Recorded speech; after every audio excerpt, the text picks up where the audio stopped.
Taylor Riggs in for Emily Chang, and this is the best of Bloomberg Technology, where we bring you all of the top stories from this week in tech. Coming up, fears over the spread of the coronavirus prompt the cancellation of the premier mobile industry conference, Mobile World Congress. We'll have all the fallout. Plus, we take a look at how the virus is affecting big tech's bottom line as Chinese e-commerce giant Alibaba sounds a warning bell for revenue growth this quarter. And flipping out, Samsung and Motorola unveiled their flashy and foldable new lineup. We'll take a close look at these devices just ahead. But first, there seems to be no end in sight to concerns over the coronavirus outbreak. The death toll continued to jump after Hubei province, which is the epicenter of the illness, revised its method for counting infections. Thousands of cruise passengers have been quarantined on board in the waters off of Yokohama, Japan. Meanwhile, the International Energy Agency warned global oil demand will drop this quarter for the first time in more than a decade. For market reaction, my colleague Paul Allen and I spoke with Victoria Fernandez, Chief Market Strategist at Crossmark Global Investments, on Thursday. We're always watching the headlines every day to see what's driving the markets. But one of the things that we tell our clients is that we really want to look through the headlines when it comes to our investments and to our strategy and really take a longer term approach. But when we look day to day, yes, the virus has definitely caused some volatility in the markets. We've seen that this morning when they reported the higher cases of virus over in China. I do think we have to look at it a little bit. We saw the markets come back. They gained about 50% of what they lost in the early morning trading here in the U.S. A lot of that because the increase in cases was due to a change in methodology and how they were calculating the number of cases. And so it included a lot of people that already had the virus. It wasn't necessarily all new cases. So originally we had a big sell-off. We saw that come back throughout the day. But yes, coronavirus is driving the headlines right now, and it's battling with some of the more fundamental things, the earnings and the strong economic reports that we're seeing. We did see small caps bounce today, which reversed a trend. What's your theory on that? Well, we know that small caps have much more of a domestic feel to them. So if a lot of the downside that we're seeing in the markets is coming from the coronavirus scares and from uncertainties outside of the U.S., then we could see where maybe small caps are starting to do a little bit better because they don't have some of those same concerns. We'll have to see. One day does not make a trend, as you're well aware. So we will have to wait and see how those things continue over the next couple weeks. That was Victoria Fernandez of Crossmark Global Investments. And the coronavirus is starting to reverberate into the global tech space. Some Chinese-based manufacturers have begun reopening their factories after having temporarily closed them. But no one knows how deep the disruptions go for tech companies, including Apple, Samsung, and Tesla. On Monday, Bloomberg senior executive editor of tech coverage spoke with Shanali Bostic and Romain Bostic. A lot of confusion, a lot of uncertainty. You know, the benchmark that people look to is the SARS epidemic 17 years ago. But, you know, so much has changed since then. It's a much more globalized tech industry. And China, as a center of consumption, of demand, has ramped up considerably. It's now responsible for 30 or I think 35% of all, say, semiconductor sales. So a lot has changed. I mean, we do know that the coronavirus now has eclipsed SARS in terms of the number of infections and the number of deaths. As you said, a lot of factories are welcoming back at least some employees after the Lunar New Year. But, you know, we talked to Foxconn's chairman. We also obtained an email from Foxconn, and they have told some workers of the unit that produces the iPhone for Apple to not come in. You know, they're clearly worried of this sort of nightmare scenario of an outbreak in one of these manufacturing facilities. So I think we're going to see people coming back to work much more gradually than they anticipated. Right, with Foxconn creating the majority of the world's iPhones here, what is the impact that we're going to see float over to the big U.S. tech companies, Apple in particular?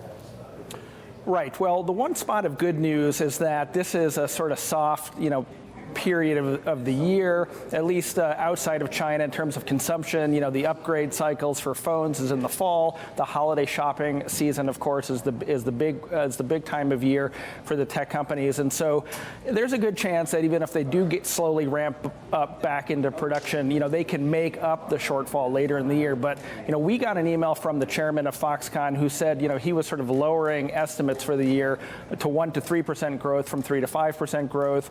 You see a lot of companies being cautious in terms of really projecting what this means. But, Foxconn's a great bellwether. And so I think, there's going to be a hit and no one quite knows how big it'll be. Yeah. So, beyond Foxconn, Brad, we have seen some statements out of Tesla that they were prepared to restart production as planned. Sony also making similar comments. But at the same time, we're also hearing that some of these companies are not going to participate in a conference that's taking place in Spain, a big mobile conference. So, what is the general sense here? Is that can they get back up to business as normal quickly?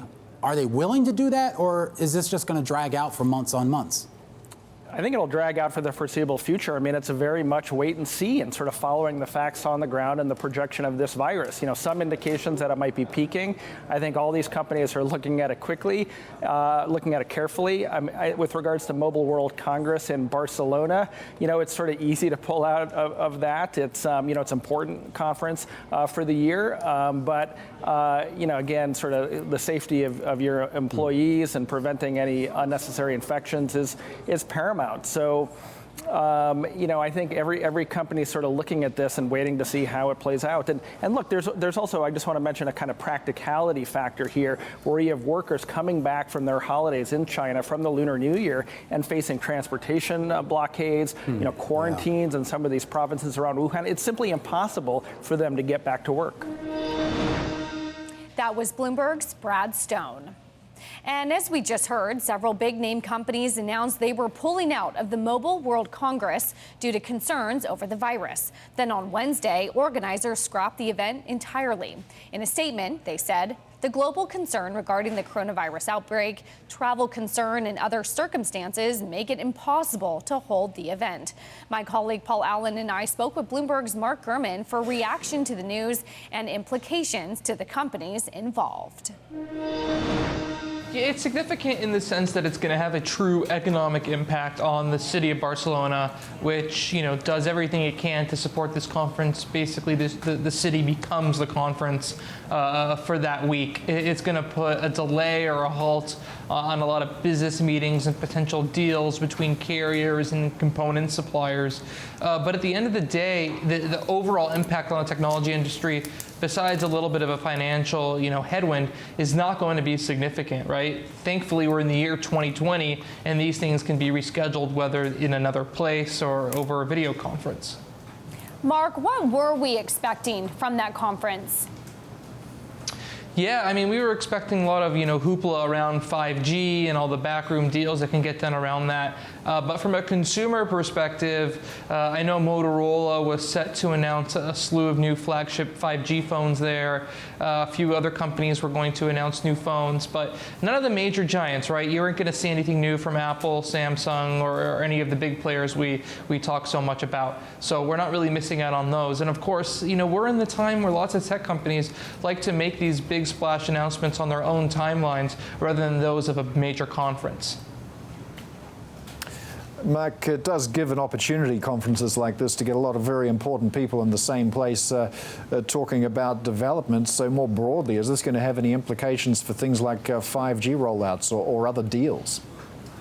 Yeah, deals certainly of any major importance are going to be rescheduled, right? I feel like if there was any mission critical meeting to happen there, it would have happened already. I know, like, personally, if I really need to meet with someone to get something done, that's going to happen ASAP rather than at a to be scheduled conference, right? So I feel like if, let's say, Verizon and Qualcomm had a major meeting scheduled, right, they could have just did it over the phone or met separately. So I think that's more fantasy than reality. That was Bloomberg's Mark Gurman. And plenty more still to come, including breaking up big tech. U.S. regulators are demanding that companies turn over data on their acquisitions, both big and small. That's next. And if you like Bloomberg News, check us out on the radio. You can listen on the Bloomberg app, Bloomberg.com, and in the U.S. on Sirius XM. This is Bloomberg.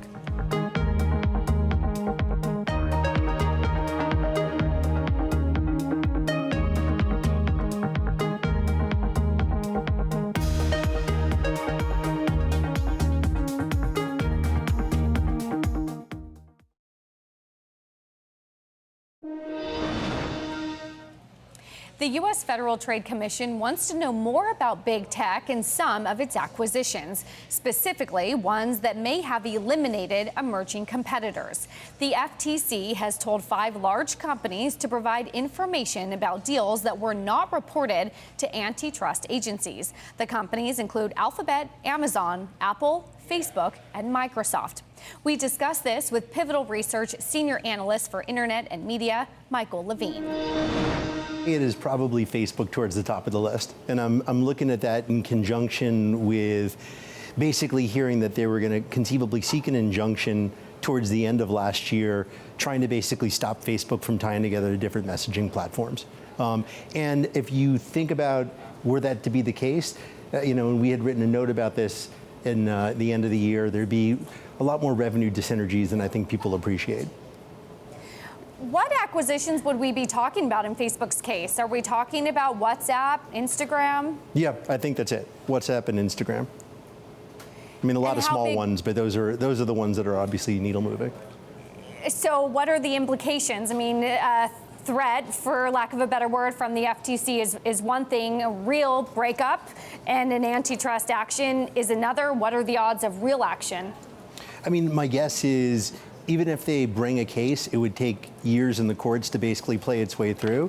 But look, we obviously have gotten more negative on the stock on the basis of a lot of the fundamental work that we've been doing, combined with a very disappointing Q4 and outlook for the year.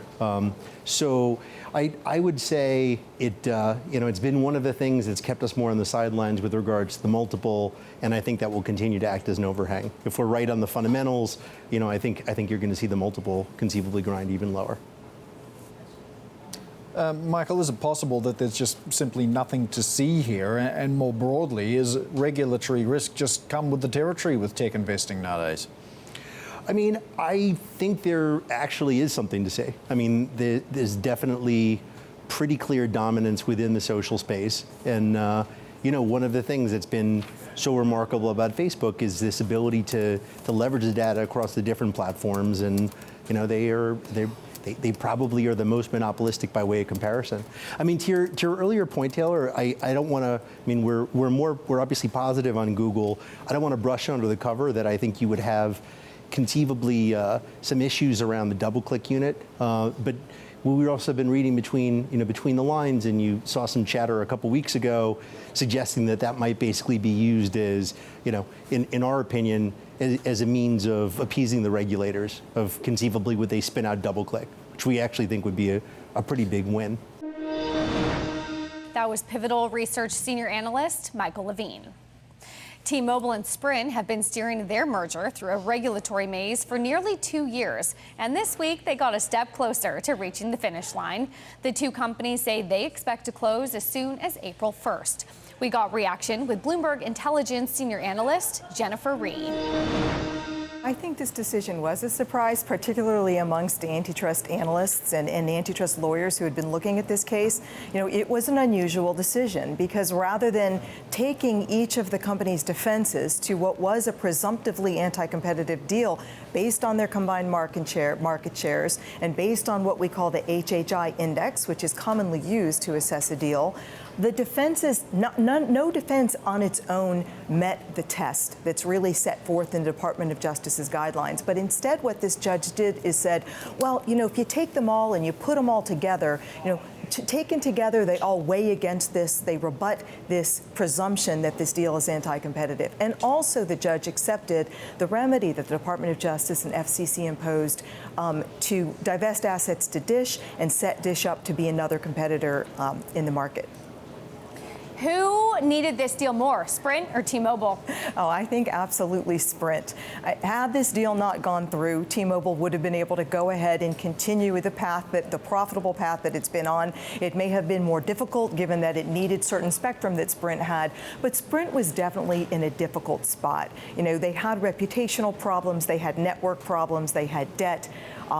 And they were really in a position where, especially with the advent of 5G, they weren't going to ever get themselves to a place where they could compete viably with the other three, Verizon, AT&T, and T-Mobile. So I think in this case, the biggest winner here is Softbank and Sprint.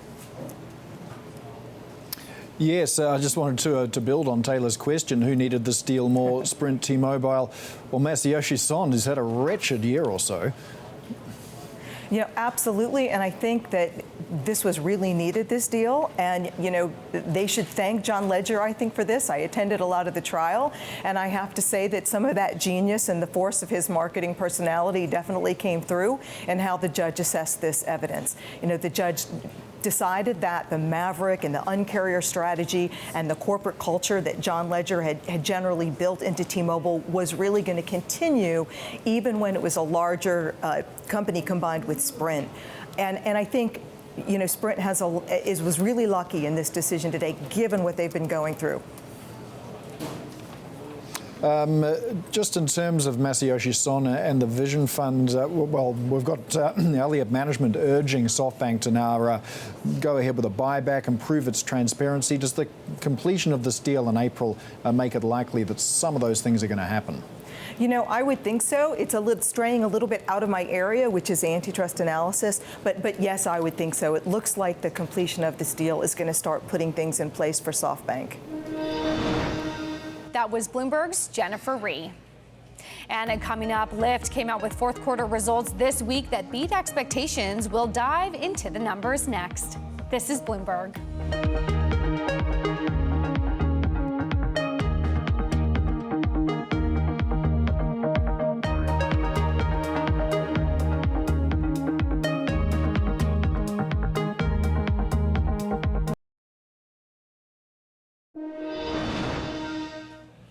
U.S.-based ride-hailing app Lyft came out with fourth quarter results this week, narrowly beating analyst estimates.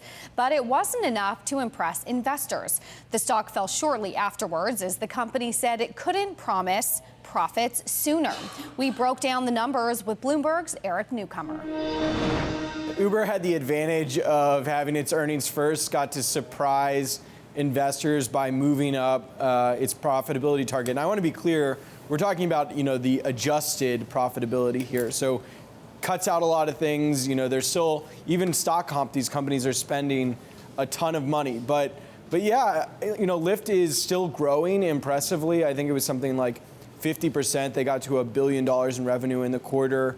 But they have the disadvantage of being smaller. And Uber's just sort of had more time to become a huge business and then start turning those levers to try and make a profit. Uber, in particular, is focused on business customers, which could help it get to profitability. And so it seems like Lyft just doesn't want to commit to the same timeline of its much larger rival. Eric, I think you hit it spot on when you said the profitability targets are adjusted EBITDA. It's not even down to net income on the bottom line. Do analysts care that it's supposed to be EBITDA profitability, not even net income profitability? You take out all of those other expenses that are not yet being included.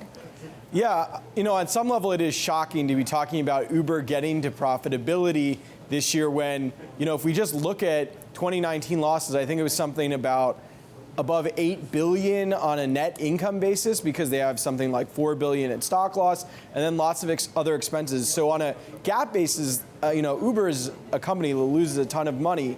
But the reason we focused on these sort of adjusted EBITDA numbers is they give analysts and investors some way to get their heads around how the company starts to make money. And so, that's sort of the framework that the markets are paying attention to. And so that's what we've been talking about.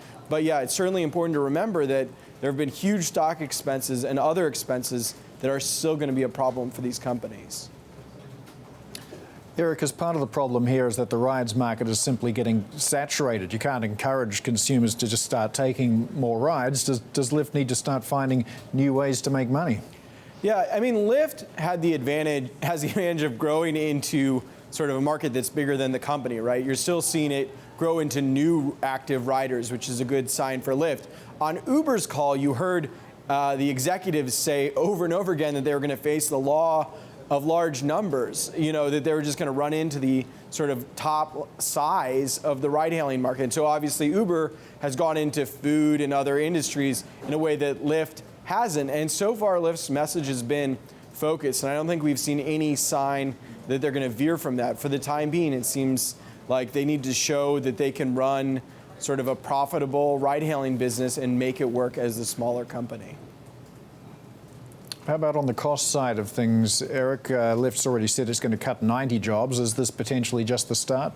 I mean, corporate jobs matter, certainly symbolically, but at the end of the day, what matters here is price competition and how Uber and Lyft are, digging into their prices to gain ground relative to each other. And I think that's why these stocks have traded, have been so related to each other. Investors react to one announcement for the other because there's been a price war going on. And I think Lyft said that Q1 would be sort of peak loss, so that has all these sort of competitive dynamics. But the big question is just, if subsidies come down, what is the total addressable market for ride hailing? And does that limit sort of the number of people who will take a ride? That was Bloomberg's Eric Newcomer. Now, Samsung unveiled its latest device at an event in San Francisco this week. It's a foldable phone that the company has named the Galaxy Z Flip and will set you back about $1,380. It's also smaller in price and size than its predecessor, the Galaxy Fold. The new device is a signal that Samsung is committed to developing its foldables business. Also out with a new offering this week, Motorola. Bloomberg's Mark Gurman got his hands on the new Razr. Take a look. This is the new Motorola Razr.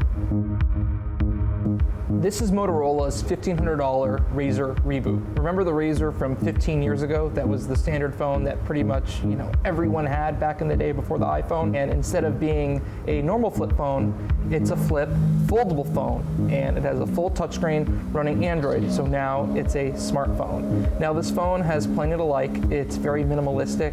It has some of the high-tech features that all modern smartphones have. But there are some drawbacks. The technology is still super duper early. You can feel bumps and lumps in the electronics behind the screen as you rub your finger across it.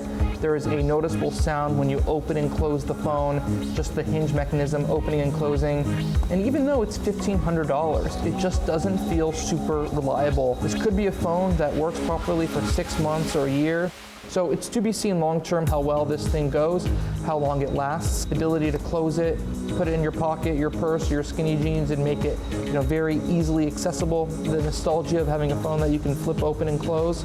But the drawbacks of this just being a period where it's more accessible to pull your phone out like a normal candy bar phone and just start using it versus needing to open and shut the display.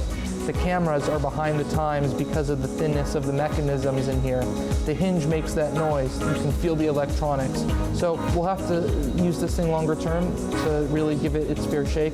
But at this point, it's very cool. It's one of the first true foldable phones, but I don't think the technology is quite there yet, especially for $1,500. But we'll see where the future goes. That was Bloomberg's Mark Gurman. And an unlikely duo, Softbank's Masayoshi Son, opens the door to making some changes pushed by activist investor Paul Singer.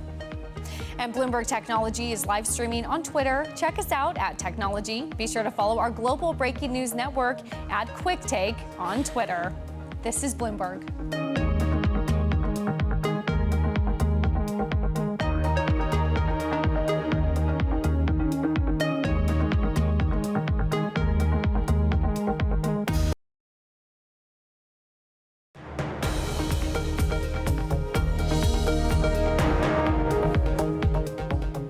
Welcome back to the best of Bloomberg Technology. I'm Taylor Riggs in for Emily Chang. We had more tech earnings out this week, including Alibaba on Thursday. While revenue beat estimates, the company's CFO said revenue and growth for the current quarter will be negatively impacted by the coronavirus outbreak. The epidemic has already caused significant delivery delays for the Chinese tech giant. My colleague Paul Allen and I spoke with CFRA analyst John Freeman and Hari Srinivasan, a portfolio manager at Neuberger Berman. My key takeaways were, wow, that was actually a pretty good quarter. In terms of revenue growth, particularly in the core business, was higher than we expected at 38%. User growth was particularly impressive, and they said they had 60% of those new users coming from the more rural areas, which there's a couple of hundred, 300-400 million more users that could join there. So there's still more headroom to a lot of the growth drivers. Of course, the story really is about the coronavirus and what that's going to do to overall economic growth, and is that going to what degree that's going to impact their revenue and earnings going forward. Yeah, to that point, Harry, I'd like to bring you in. Looking backwards, a really great set of numbers, but looking forwards, the CFO, Maggie Wu, saying overall revenue will be negatively impacted. Well, how negatively, I suppose, is the question. They did say that it'll be negatively impacted. It'll be impacted probably low to mid single digits. But I think there are three main reasons as to why the revenues will be impacted. I think the first one is that they are seeing a lot of supply side dislocations. Logistics networks are down. There is obviously a lot of curfew around various cities, so movement of goods and people is very difficult. Second, I think they are actually supporting the infrastructure in terms of remedial effects. They are actually providing medicines at free of cost. They're providing logistics services and food to the doctors in the hospital. And third, they're actually helping the ecosystem by reducing the platform fees, providing discounts on logistics fees. So I think they're taking a short-term hit, but I think they're building the goodwill in the ecosystem. And more importantly, I think one thing that we walked away with was the consumers are now beginning to trust the digital services more because, as you know, movement of goods and people is severely curtailed, and therefore people rely on digital services, which I think bodes very well for the long-term growth of for Alibaba. And the last thing I would say is that the data point that we had from SARS virus, whenever the virus got curtailed, and we think this epidemic at some point will be cured, we would see a spike in growth over the long term. So we have to go through a little bit of a short-term pain, but we are very positive on the future of Alibaba over the long term. That was CFRA's John Freeman and Hari Srinivasan of Neuberger Berman. Now, Softbank founder Masayoshi Son is opening the door to making at least some of the changes championed by activist investor Paul Singer. This after the Japanese company reported a second quarter of losses from its startup investing. Bloomberg's Matt Monks joined Romain Bostic and Shinali Bostic and Scarlett Fu. I would say he was striking a conciliatory tone, so they think things sound amicable. And he was playing lip service to at least some of the things that Singer wants. Stock buybacks, improved governance at the Vision Fund.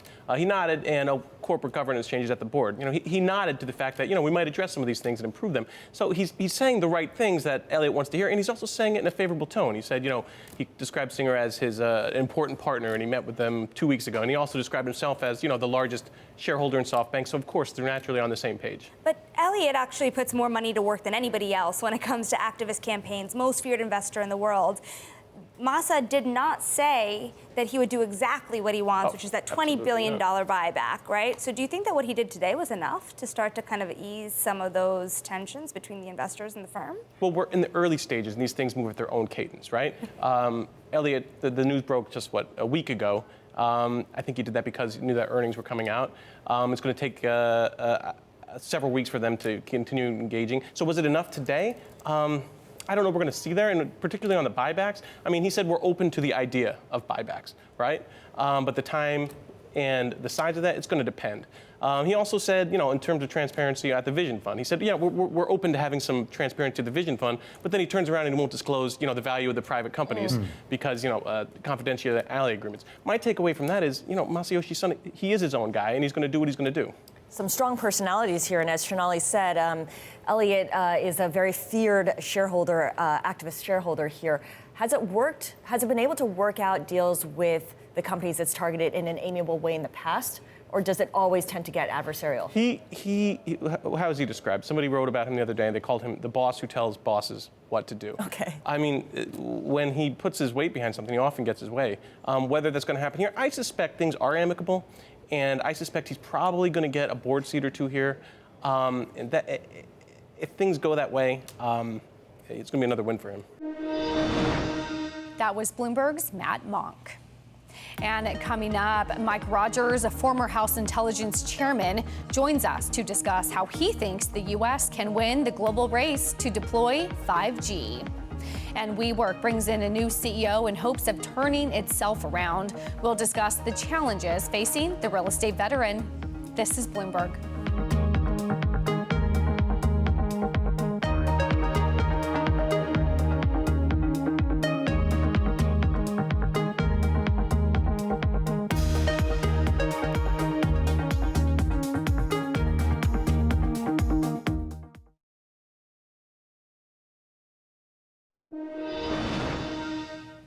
The Trump administration wants to develop a cohesive 5G policy, but there has been widespread disagreement about how to get there.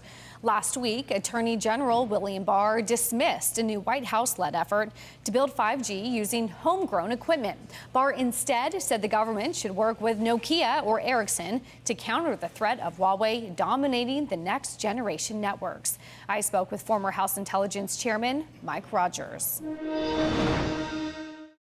Where Huawei, ZTE, two Chinese companies backed by the Chinese government, aren't winning and dominating the market. Remember, China wants data dominance by 2025. In order to accomplish that, they understand the need for building out these networks. So the government of China has invested in R&D, that's all government investment in the next generation Huawei gear, as well as financing deals. So zero down, zero payment for 3 years, and we cover all the build out and the engineers. No Western company can compete. So we should be asking ourselves, why do they want to do that? And it's really to control data as it moves through those networks. Should we be investing in our companies the way Beijing has been investing in their 5G networks? Well, Attorney General Barr kind of had an interesting take on it, which was, nationalize a foreign company to U.S. interests. I'm not sure. They're a Western value company, Nokia and Ericsson. And so those are companies we want to compete. We want them to win contracts. I would do it a different way versus the government trying to assemble $20 billion to buy a company that's headquartered in Finland. Couldn't we help them on the R&D front, find some R&D grants that we could do to help them overcome this massive Chinese investment in R&D from their government? And secondly, how about financing deals, low interest loans, payback loans, zero interest loans through the Exim Bank that would allow them to compete against companies like Huawei and ZTE all around the world? To me, that's a better way. The government gets their money back, and they're also helping make sure that we have Western valued telecommunications companies out there operating on this. How concerned are you that the UK did not ban Huawei? I think it's a terrible decision. I don't think this is done yet. Parliament's going to get a weigh in on this. One of the things that this allows is Huawei in its network, and there was some crazy notion, anything about 5G where they can protect the core, but all the edge computing. And remember, 5G is all about edge computing, right? That's how the fast, your ability to communicate quickly, machine to machine, person to person is going to happen out at the edge.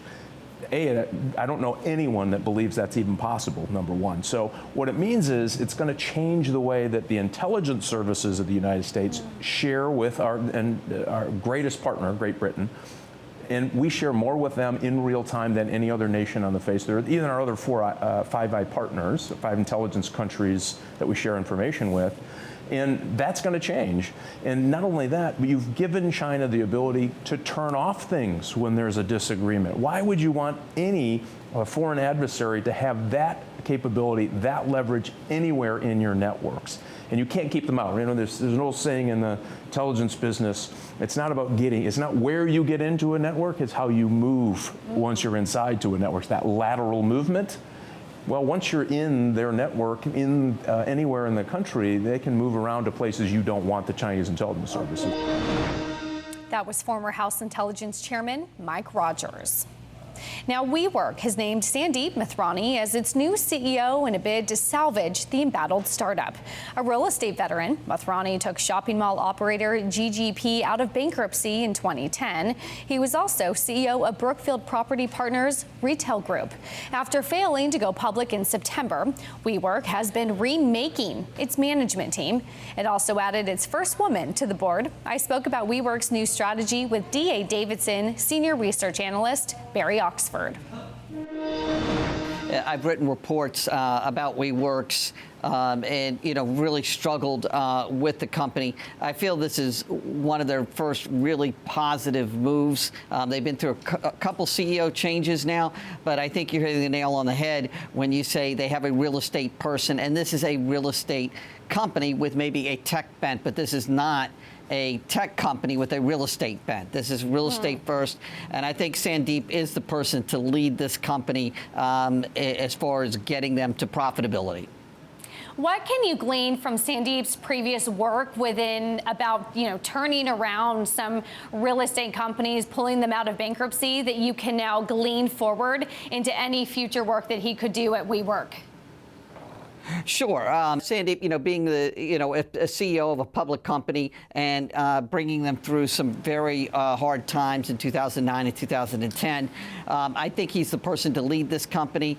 I think it also sets up, I don't think it's a 2020 event, Taylor, but I think that Sandeep is the person to bring this company public. He has the reputation and credibility with investors. And I think Softbank has funded enough money for Weworks that they can complete what is needed to be done that's already in the pipeline as far as leases being signed. Once a lease is signed, you've kind of crossed the Rubicon and you've kind of got to move forward with that Weworks entity.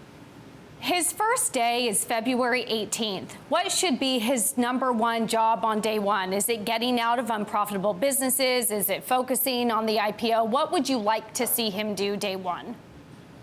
Sure, I think it is first. What I think the IPO is got to be fifth, sixth on his list. But the number one is getting out of some of these extraneous businesses that Adam got into. Kind of unwind those, generate whatever cash you can for those businesses, and get back to the crux of what Weworks is. It's temporary lease spacing, and that's what's going to make this company successful. And it's also what Sandeep knows and understands.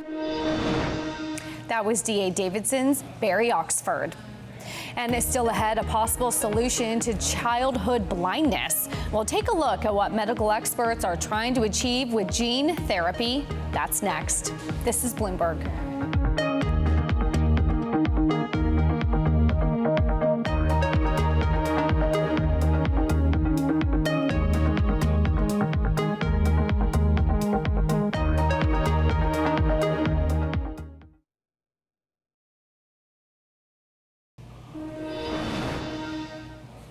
Seven-year-old Maverick has a rare genetic disorder that severely limits his vision. Now, scientists in gene therapy have developed a medication that has the potential to substantially improve his sight.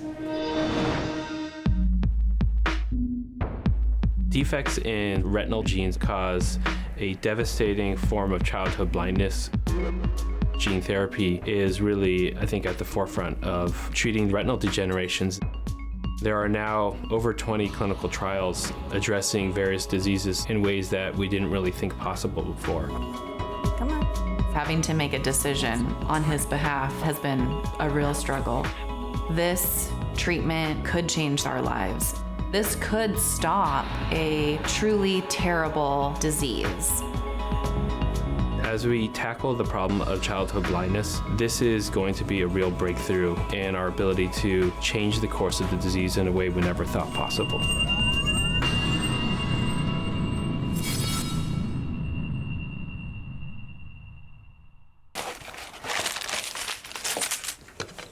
Maverick is my firstborn child. He has been the most amazing child to raise from the day that he was born.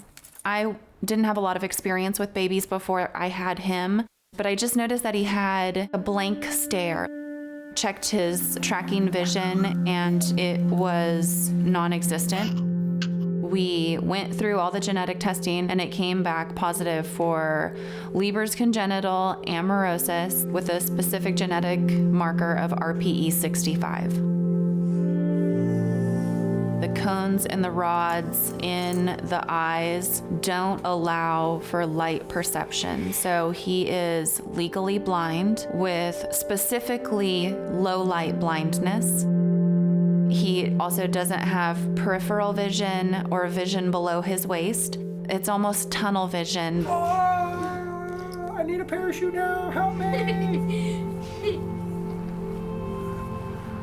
Up here is my room, and these are my pillows. This is my eye patch. It has to be the right lighting for him to see. Once the sun goes down, his world is very dark. We take him inside, turn on all the lights until it's time for bed.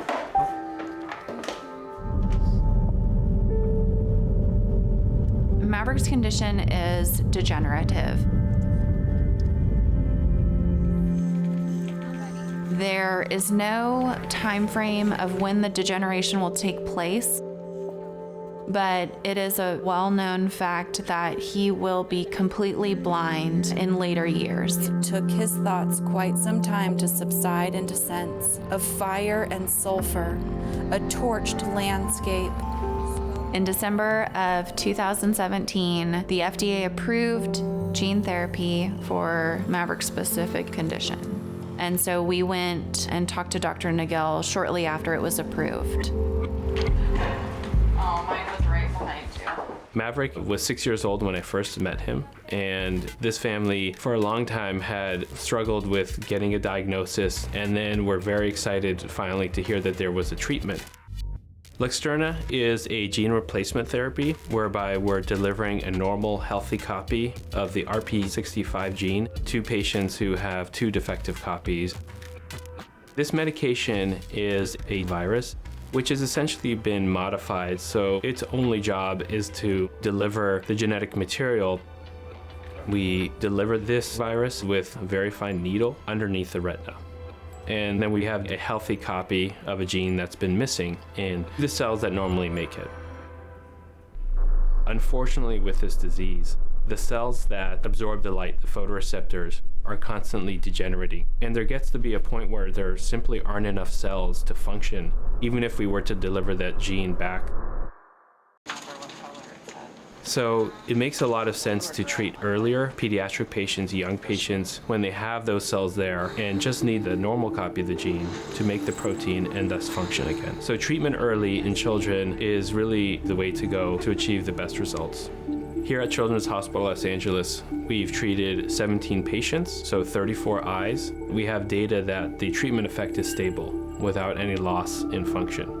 5 years ago, there were no treatments for this disease and for the bulk of retinal degenerations. These patients, if they were lucky, got a diagnosis with genetic testing, but beyond that, there wasn't much that we could do aside from get the most out of the vision that they have. Since the FDA approval of Luxturna, that's really opened the door to not just treating this relatively rare retinal degeneration, but essentially any retinal degeneration. This has been probably the most difficult decision that I've ever had to make in my entire life. It makes me very nervous because it is so new. If it doesn't go well, it's my fault because I chose to do this to my child. I honestly feel like I hit the jackpot when I had Maverick. I don't know any other 7-year-old kid that could handle everything that he has been through with such appreciation for life. You know, he is willing to do or try anything. All right, here we go. After today, our life could potentially change forever.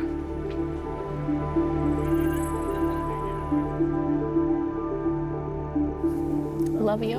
Love you, bye. He might go back home and for the first time have fun with his friends by the pool as it's getting dark, ride his bike at dusk, go trick-or-treating. These are the sort of improvements that really change a child's life, and the motor confidence that comes with ambulating and interacting with the environment in a way that they couldn't before, I think really has lifelong consequences.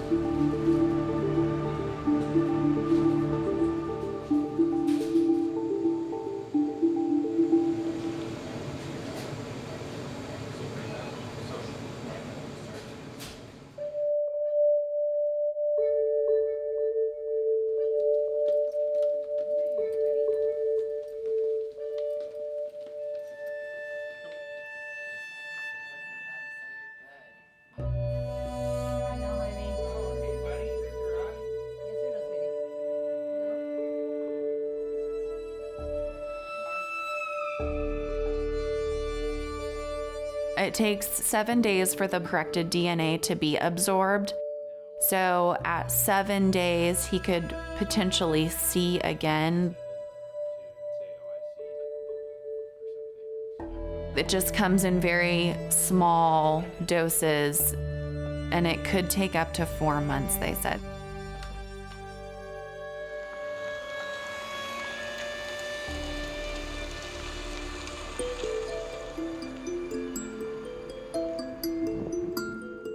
Maverick had his 2 surgeries, and we are home.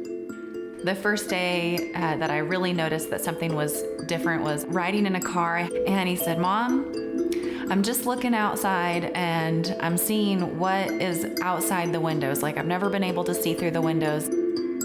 Seemed so small, but it was really life-changing for him to be able to look out of a window. Ready? Okay, listen to me. One more game of tag. Maverick, sit. Ready? One more game. 1, 2, 3, 4, 5. I'm coming off! I see you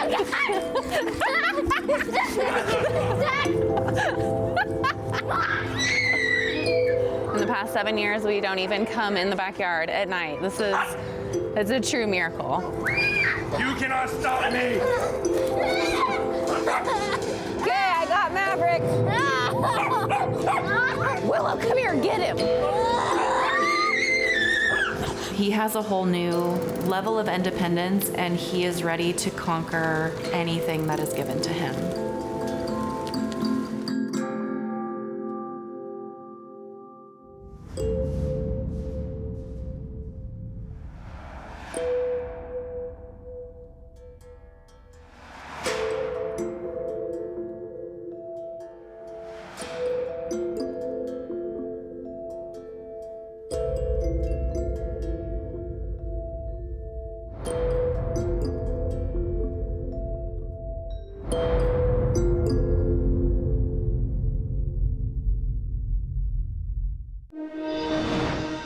That's part of Prognosis, our series on the future of health and the business of healthcare. For more, you can go to Bloomberg.com and follow Bloomberg TV by using the terminal function TV Go.